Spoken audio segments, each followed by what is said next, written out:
Una see craze when Regina don cause for some ladies body.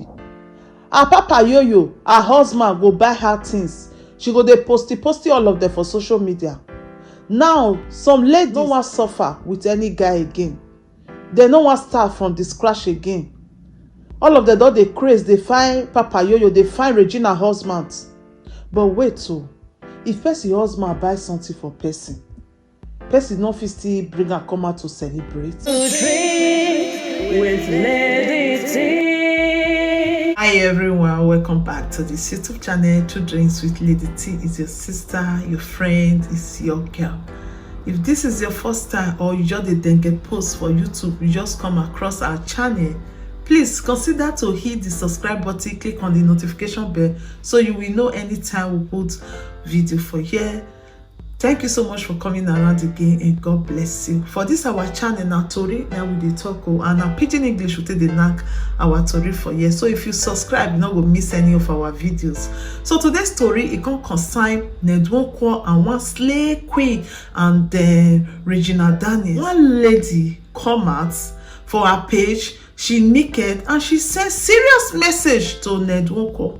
Before we go shook our mouth put for the message when she sent to Nedwoko, I just want to introduce Nedwoko for people where you don't know her or where you never ever hear about her, because some people they like that.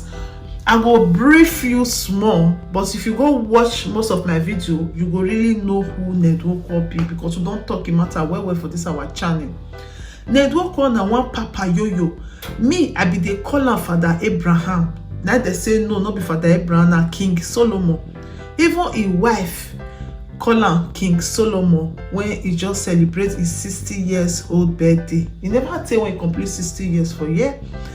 And some people say he don't pass and a football age be that. But anyway, Nedwoko na one man when be say he get money that they call him billionaire. And he like to marry young ladies. He dey like am when they fresh. He dey like the apple when be say nobody don't bite am. Now that kind of apple that he dey like to chop. So this man, he gets so many wives and he can't marry one Nigerian actress when they call Regina Daniels.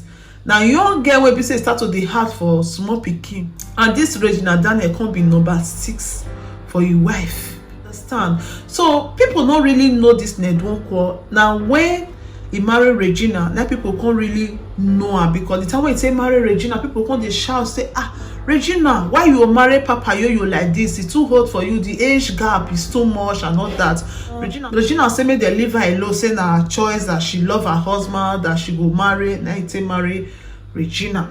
So now DNA people say no Nedwoko, and they can't get to discover say Nedwoko they marry so many women. And ever since then, anytime Nedwoko dey with any woman or take picture with any woman, people don't say, hey, now this one you don't marry now, you know. Now this one you don't marry now. People they look and say any woman just come across the way he would like to marry, especially when the person young.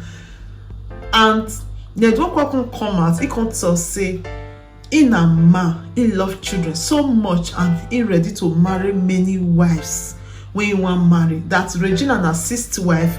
Even if say one marry 10 join Regina no will complain, because you already know say in a King Solomon when you get many wives and concubines for our side. Regina ready to bear everything. That will not be problem for Regina. This Papa Yoyo, he sit there yo JJJ. He never even know this lady, but this lady can't hear the story about Papa Yoyo say now that kind of man I be. He just say ready to marry many wives. Now this lady can't go her Instagram page, can't begin they sample herself naked and all that.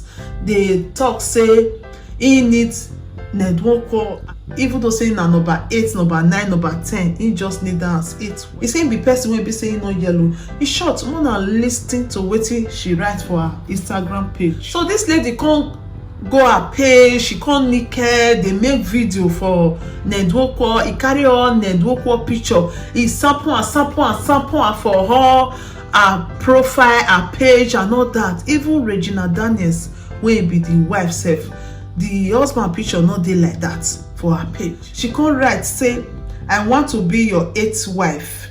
Just let me know when you are ready.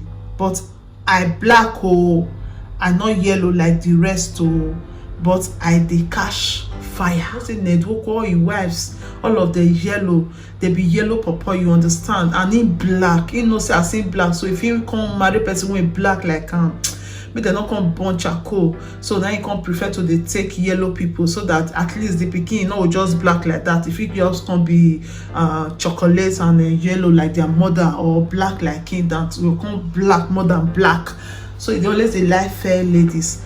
But this lady, she black. She says she don't say she black, say but she dey catch fire that if Nedwoko come away, that she's ready. So now wetin this lady right, you can see her video when she just dey demonstrate even more if you go to her page.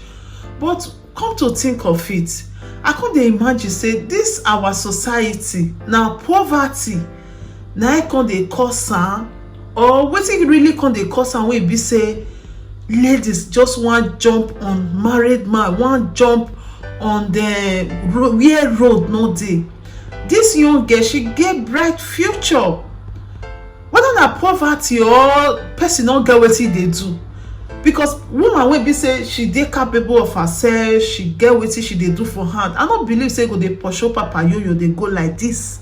No be say that the Papa Yoyo even they pursue you, they use money, they entice you, they say no, I no agree, or make I think whether I agree or I no agree.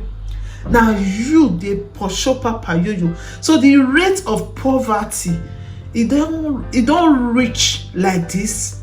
What do you guys think?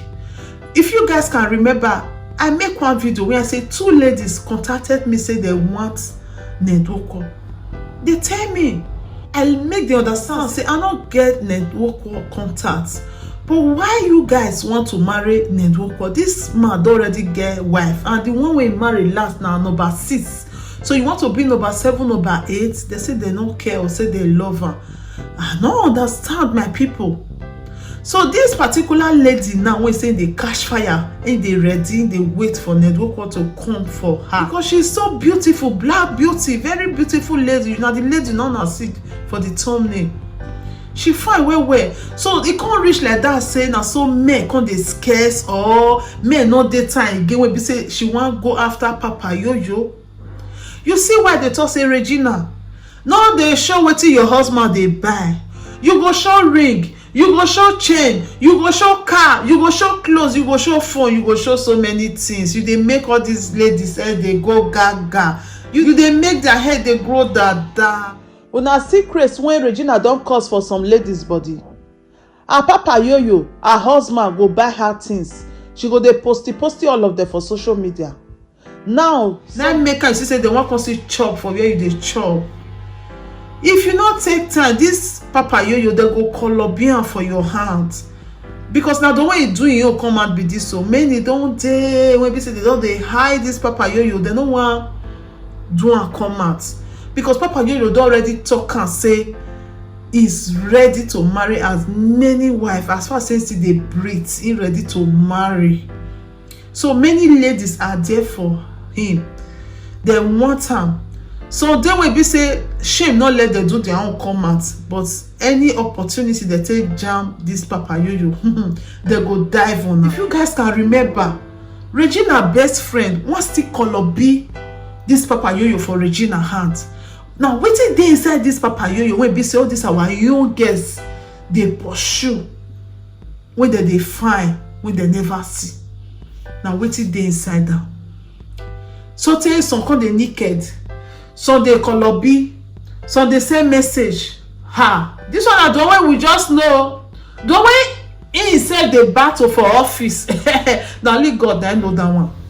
Regina, not the sample waiting your husband they buy for you. May they not Colobi this man for your hand. Because now you be the I'm born with for house now, the last one. Anything make them marry join you. Now ciao. Papa you not go look your direction again. So now you, they use your hand, they drag trouble, call your home. Please, Mona drop advice for this our young girls. Because it's getting too much. Nowadays, no girl wants suffer with man again. No girl wants start from the scratch again. No girl wan say okay na my young man be this, let's start together. No one. All their own are ready made. No matter whether they be 10th position or 15th position or 20th position, their own be say they just want already made husbands. Anyhow e be, they are ready to cope. In short, one still contact me again after that too. At last, you know they still say road no dey this place. You are a beautiful girl, go and struggle with your mind. Say you know the struggle, say because if you don't follow my struggle finish, at the end they go abandon. Now you just dey find ready made when you wan just dey with, you go no say na ready made. Anyhow e come be, you go manage am. And please share this video so that you go dey save our young ladies, make they learn on how to build their home, how to build their marriage, how to build their relationship. Because no matter how much Ned Nwoko gets, being a second, third, fourth, 5, 6, 7, 8 wife, happiness e no dey. Something is lacking. Me, I'm from polygamous home. I know what I'm talking about. When you are alone with your husband in your house, is different from when you are with your husband and many wives. Now share, now you go dey share. The happiness is not dey complete. More tell ourselves truth. The difference must always clear. Money no be everything. You fit come outside then get pose, carry the best things when you want carry, but inside house you are missing something. Time when cold go dey catch you when you need your husband, now that time they'll tell you say no be your turn, say na mama Vivian turn. So my dear, no be the same thing no. So my people, I don't know what you guys think about this video. And our men, when I see they do well, men your full ground, girls still they cry for Papa Yoyo. Men, mona wake up, mona wake up. So thank you so much for watching. You can leave your comment down there. Your comment is very, very important. I remain your sister, your friend, your girl, your pikin, anyone you call me, I did there for you. True Dreams Bright Life with Lady T. If you have not subscribed, use this opportunity to hit the subscribe button and click on the notification bell so you go know or you not go miss any video won't they upload for you. Now Tori, now with the talk for you. And see you on our next video. Ciao, ciao. There is anything that is bothering you, my friend. Please say it so others will learn. Bring it to True Dreams with Lady T,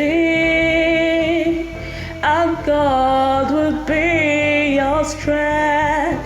Bring it to True Dreams.